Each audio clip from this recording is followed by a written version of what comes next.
ready. Ready? Everyone in the chat ready? Ready? Okay, so welcome to the Community Spotlight. This is Annie of the North. Annie, would you like to do a quick introduction and let everyone know, who you are? Yeah, hello, I'm Annie of the North. I am Jordan's wife, and I stream a little as well, so you can catch me on twitch.tv/Annie of the North. And yeah, I'm 8 months pregnant currently. 8 months pregnant. There we go. Yeah, that's me. All right, so we'll start the way we always do. Age, sex, location. Tell everyone. I know you're not supposed to ask a lady her age, but let's just go with it. I'm 31 from Cumbria. I'm from a little town called Cleatamua, which I like to tell people because I'm proud that I got out. She's from like the bad part of wherever you're from, the worst part, but then she got out of there. That's what matters. Okay. But I'm now in Carlisle, Mm-hmm. and I'm female. Female. I identify as female. Fabulous. So how long have you been on Twitch as a platform? So like Twitch, like when you created your account or whatever, how long have you been on Twitch? Ever since you have been streaming. So when you started that first stream, I created an account for you. You created an account for me, and I only watched you. But I've been active on Twitch for about 2 years now, where I've been in people's streams and met people and been interested in watching others. And I've been streaming for a year now. Yeah. So you started off, it was like one of those things like you was like, I don't even really like this thing.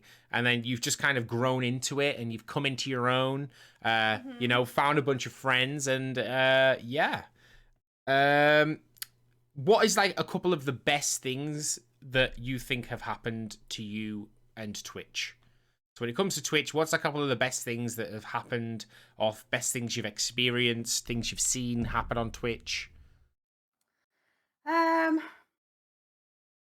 think your birthday stream was one of my favorite moments on Twitch. Because it was just really wholesome and really lovely how you had such a community of people that like knew you and that weren't like artificial friends. Like, not that I think your IRL friends are artificial in any way, but I just felt like it was like a really nice moment to like realize that people actually knew you like the way I know you a little bit. Yeah. So that's been one of my favorite times. And then like one of the most shocking times for me was I'd only really started streaming. Well, no, I hadn't started streaming. I'd been streaming a little while, but somebody actually donated a Switch to me.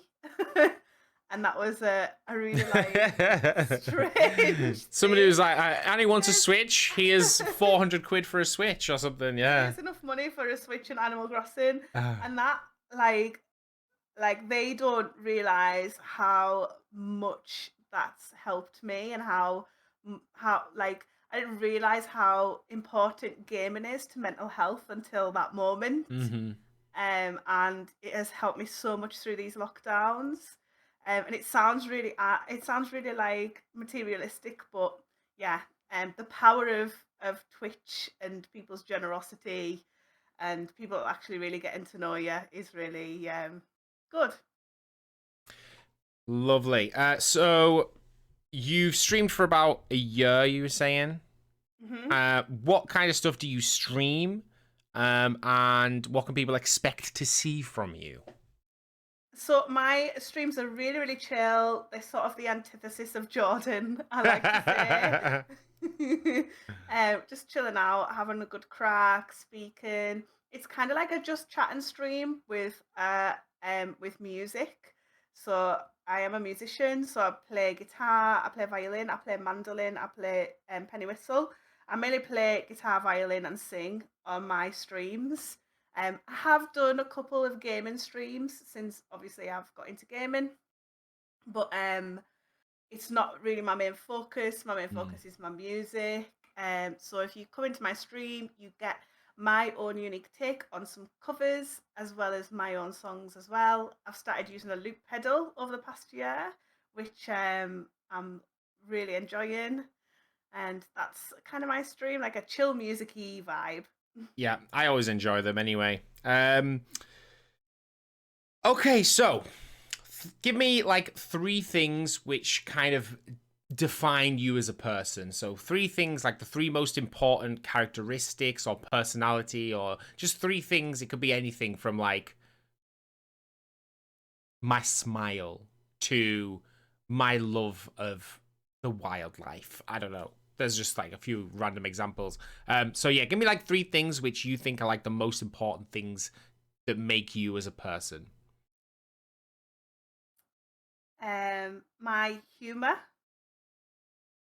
I'm actually really funny. Like you don't know this, but I am. You've definitely marinated. Your humor has been a marination. You know, it wasn't always there, but I feel I've like always been funny, Jordan. Shut up. This is my time to shine. okay, okay. So like my ability to make others smile and laugh and giggle, Mm-hmm.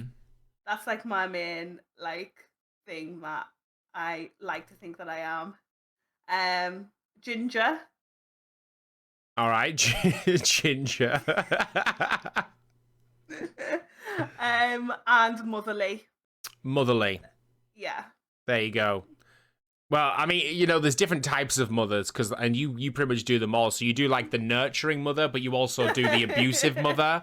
Um, Abusive.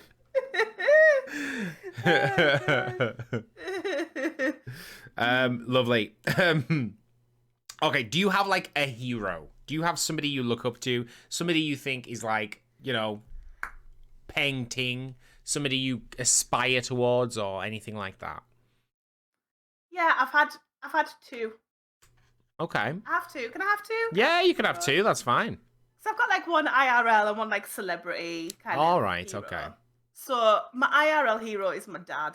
Mm-hmm. Because he is funny, but not just funny. He's like come through a lot in his life, and like he's gone from being this really fit and healthy man that's like goes for runs and runs boxing sessions and goes scaffolded and he's a bouncer and like all those things, and then suddenly he has had to face disability in his life. Like he would be in our age, like the CrossFit kind of person. Yeah. And he's had to face disability, and the way that he has dealt with that, and the way that he is about that, and the way that he lives his life is it makes him my absolute hero. Like Mm-hmm. I really hope that um have that it's a hereditary and that I would be able to deal with that in the same way. Um, so yeah, Babe, he's you my you hero. you struggle just to live your life as it is. Like I don't. Oh, I know, I know, I know. Yeah, he'd be much better at being pregnant for sure. Um, so yeah, just my just to dad. say just to say in the chat as well, to all those people out there with hashtag daddy issues, you know, obviously you can't have this. This is not an option for you. You know, Annie's privileged that she doesn't have hashtag daddy issues. Oh no, like Um, my dad is very involved in my life, and he's such a good granddad to my nieces and nephews. Like I'm really excited for him to meet our baby. Like yeah, he's my hero. okay, number Um, two. Number two, Lisa Hannigan. She's a musician. She's absolutely amazing, fantastic musician. She's got so much soul that like seeps out the speakers when you listen to her music. But the reason why she is my hero is because she was previously in a band. She dated the band leader. She couldn't play an instrument. She was just like kind of feeling her way through music and like realizing that she's actually really prolific. And then suddenly like they split up and she was on her own and she's like in her 30s and she's can't play an instrument and she's like, what do I do? And it's not like she was a pop star where she could just be like lean on her looks, even though she's gorgeous. She's just not that, like she's not pop starry. um and she had to, in her 30s, learn how to play guitar, learn how to arrange music, learn how to write music alone when she'd only ever written music with other people, and then find people that would produce it and release it. And like, she's made this absolutely incredible album, and she's my hero. Okay. She was the one who was in the band with what's his face? With Damien Rice, yeah. Damien So Rice. she's the female singer that you hear with Damien Rice, and you can hear on his albums how influential she is to him, because Hmm. after they split up, like, his albums are very different.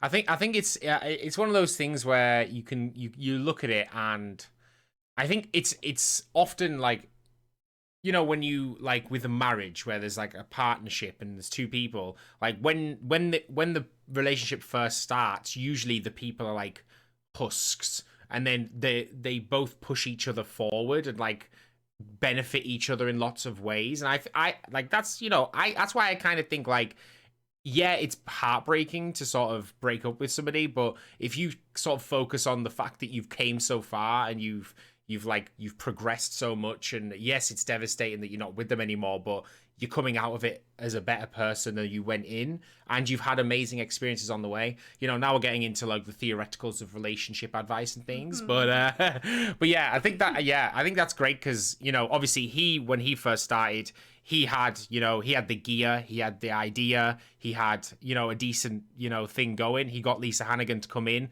and he bettered her and she bettered him. And then when they Mhm. separated, they were both better off technically than when they got together. But yeah, that's a good one. That's a good one. Is if money was no object and you could live anywhere in the world, at whatever expense it costs, it doesn't matter, and you can move anywhere, live anywhere, where in the world would you move to, and where would you live? I would just live in a more practical house, and I don't care where the location is. Okay. Like, as long as I've got you and baby and Luna. Yeah. I mean, okay, like, I guess the location is quite important, because I want to be somewhere I can give Luna really nice long walks in the countryside where she can be off the lead and run. I want somewhere safe for our child to grow up as well. Like, and a pre-pregnancy me would have been like York. But now I'm a bit like, "Oh, I don't know if I'd want my kid to grow up in York. I think I really like. I love Carlisle. Like, if we could live like up at Like on a nice urban like place with like a nice community and nice houses. yeah, Yeah. yeah. I do really love Carlisle. I miss the sea a little bit, so Hmm. Whitehaven would definitely be a lure to me. Oh, it's just dead air. But there's just nothing there for us, and It's I dead kind of air. want a little bit. I need a bit of excitement. So definitely, I think I would stay in Carlisle, to be honest. But Wow.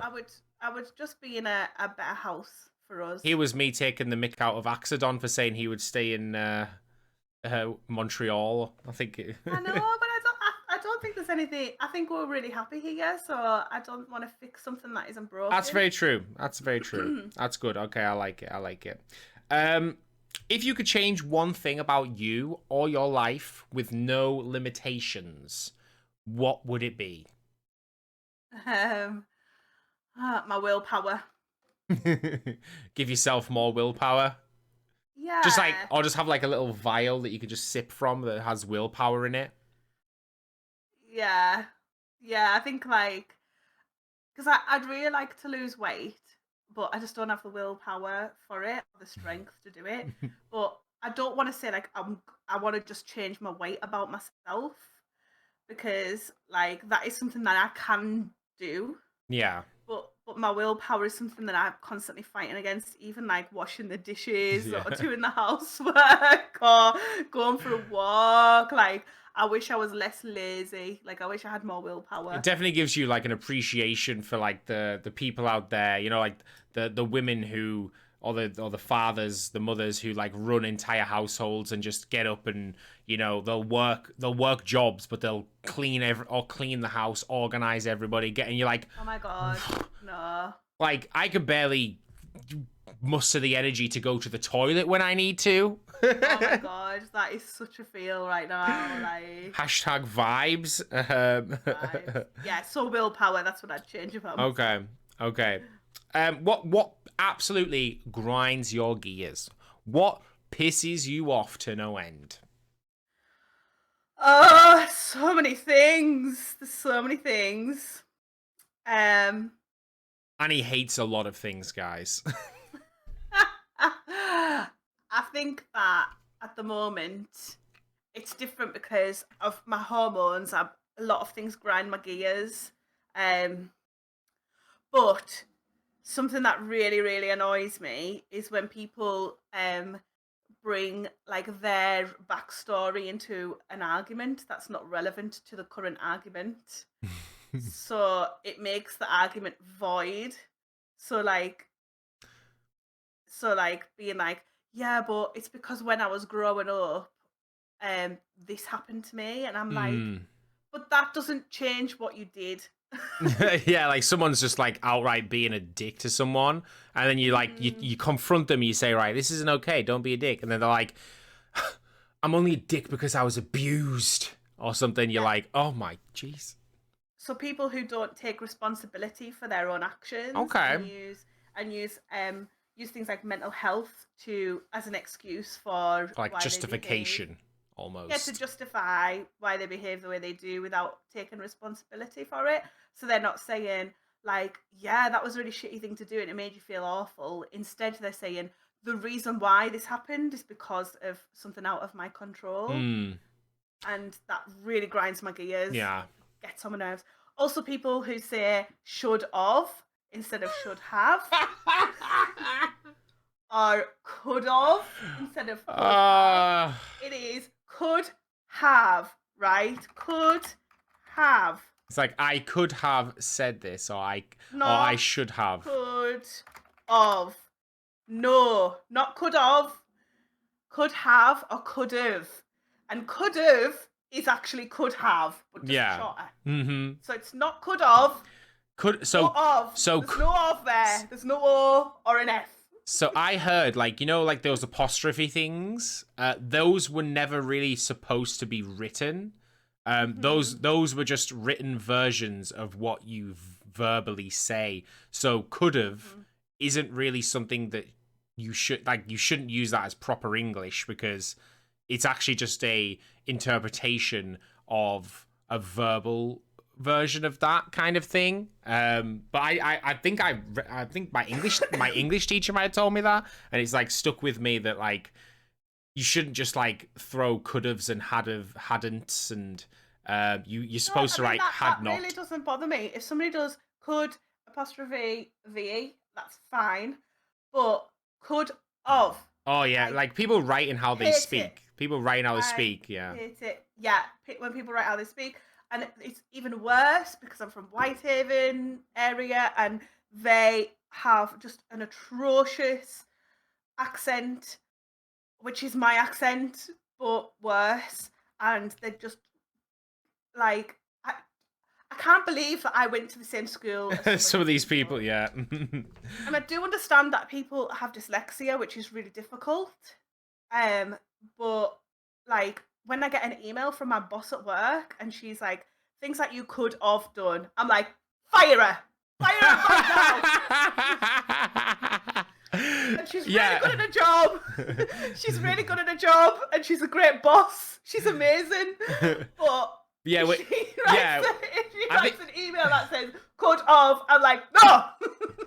Yeah, like your boss is like messaging you, but it's like Liz is saying like use guys, but spelling it use.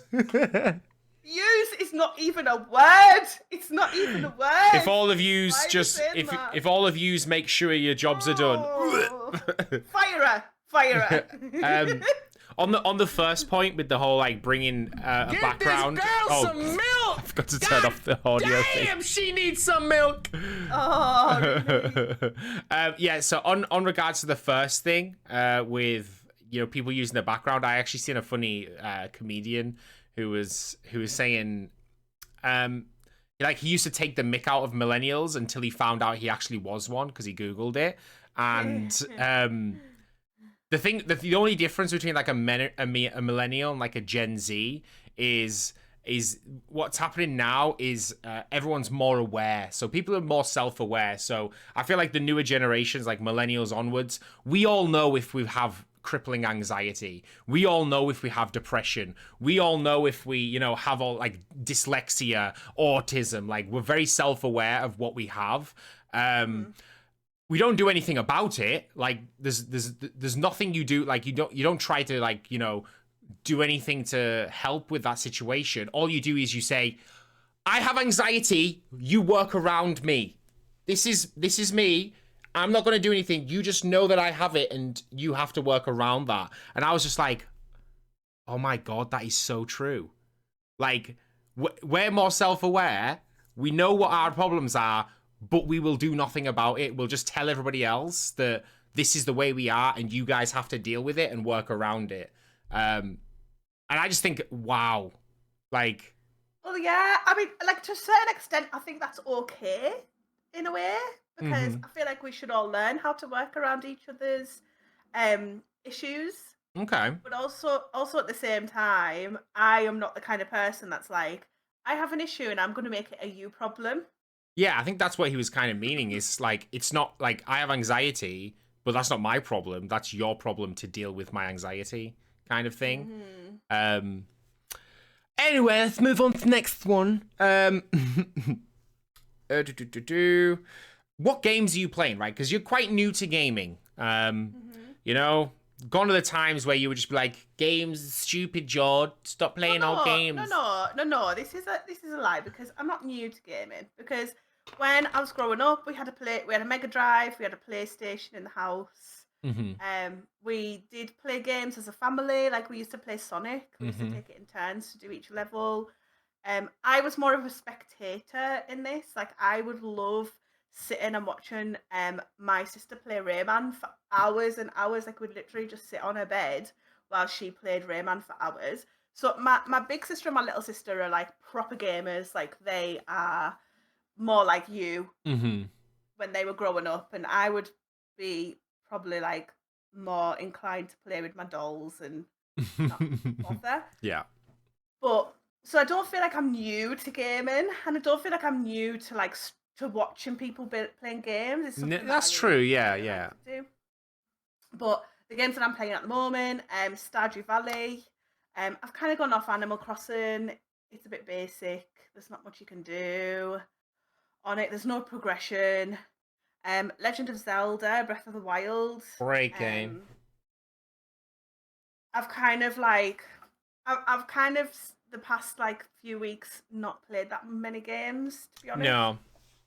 Been watching How I Met Your Mother and New just Girl and crap TV. Well, yeah, like Phasmophobia, started playing that. yeah, started playing Good. Phasmophobia. Get in. And then just community games like Codenames and Among Us and all that.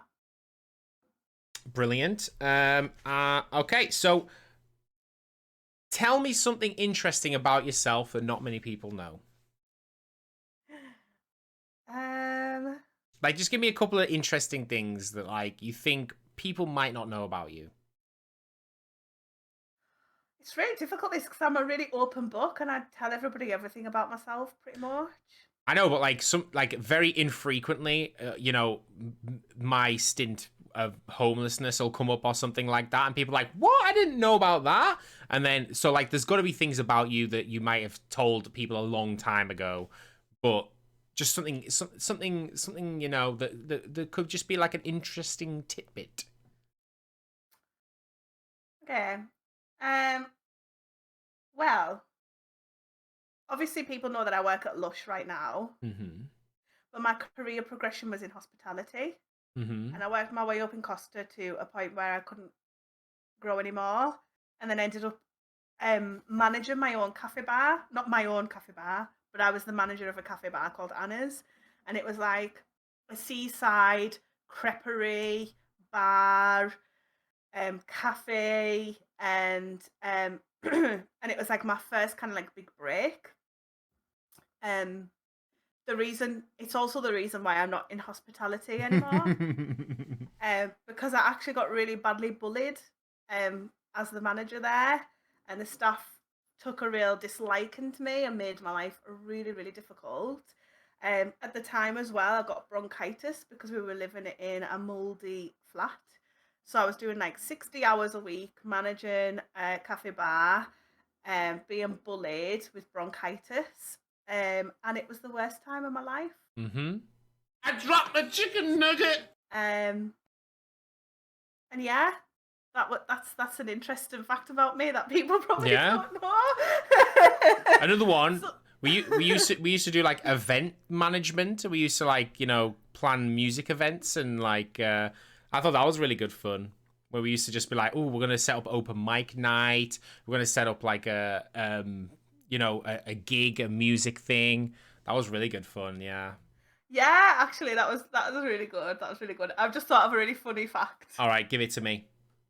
Um, I once kicked someone out of my house at at a ridiculous time in the morning, and this woman that I kicked out of my house had an actual temper tantrum. Like she was on her, she was like, I don't know, she was like lying on the floor, like screaming and shouting, having a temper tantrum. And I just kicked her out of my house because she compared her her life in coming out of the closet to being a refugee trying to escape a war-torn country. She felt like she like had the same experience as them.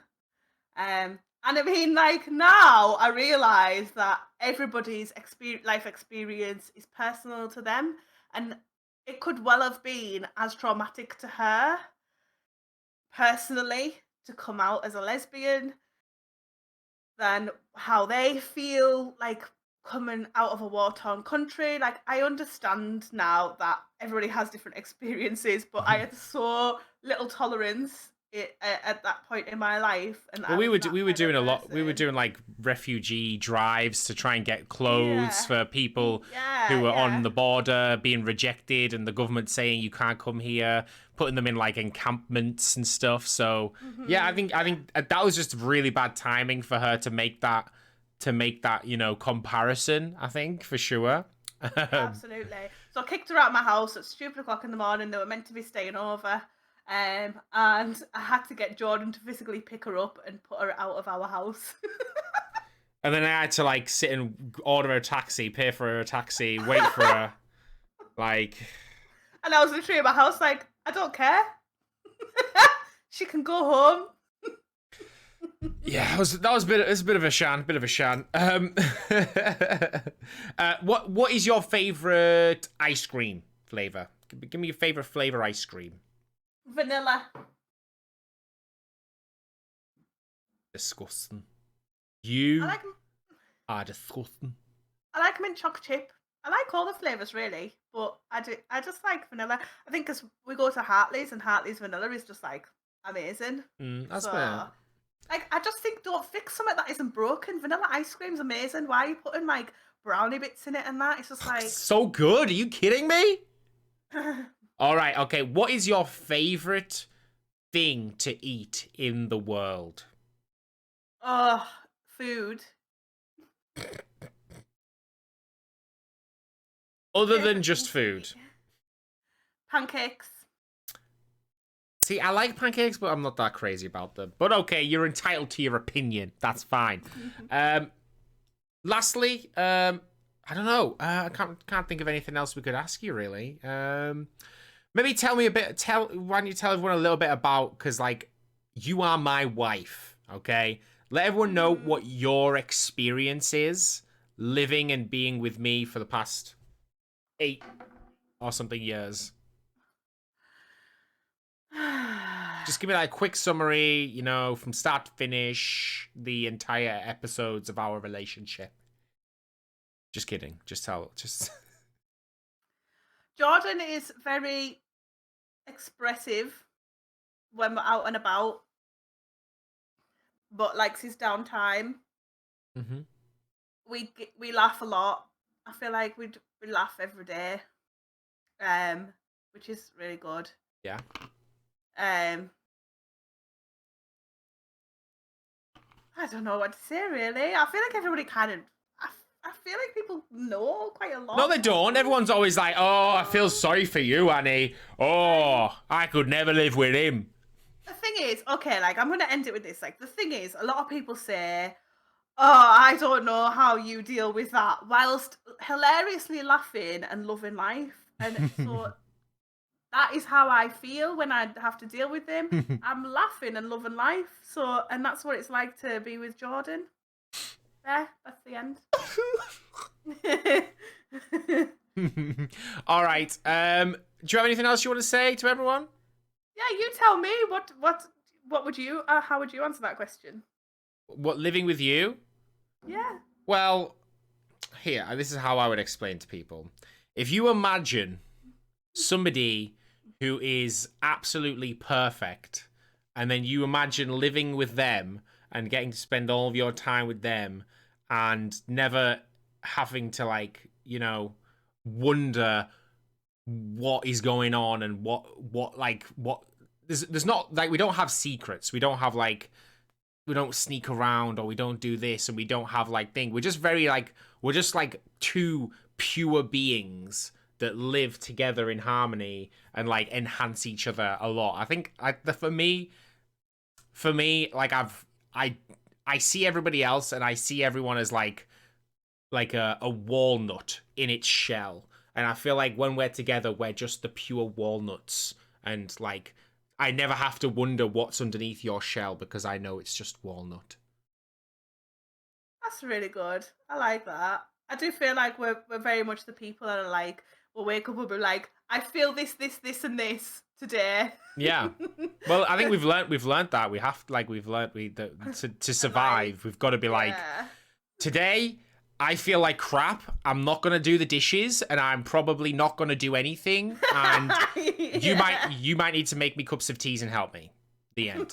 You know, like, pretty much. So, like, but that's because, like, if you wake up and then you, like, expect me to know that, and then you feel angry and resentful when I don't do those things, then that's just going to set you up for failure. Whereas if you wake up and go, I feel like shit, if you could do this for me today, it would make me feel much better. And then I can go, great, I know how to make you feel much better, and it won't take me a lot of effort, and, you know, we can both have a nice time.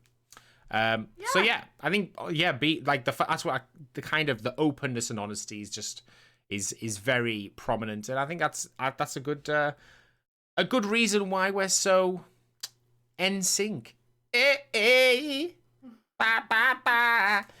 All right, so this is Annie of the North, ladies and gentlemen. You can follow her on twitch.tv/AnnieOfTheNorth. She streams infrequently, now and then. Sometimes she has a schedule, and sometimes she decides she's not gonna. Right now, she's about to pop a baby out, so Do you want to see my bum? do you want to show your bump off? Is this a thing? Can you see it? I don't think you can. I just look fat. No, you can see that. Yeah, that's pretty big. Okay, there's a large. I mean, the weird thing is, it feels like, you know, you've got like 15 babies. Like, yeah. It feels like we'll have to do a before and after for everyone. I think that's the thing. No, because after they'll be like, oh, she's actually not that much different. Oh, shut it. But yeah, you can find Annie over on twitch.tv/AnnieOfTheNorth. Also on, like, you know, SoundCloud if you want to hear some of her original music. YouTube, Instagram. She posts, you know, behind the scenes stuff that we're doing in our lives. Lots of pictures of our dog Luna. And if you want to find her, she's pretty much in my chat whenever I'm streaming, because she sims for me, and it's amazing. Other than that, have an amazing day, and I'll see you next time. We're gonna play some Stardew Valley then. Let's play some Stardew Valley.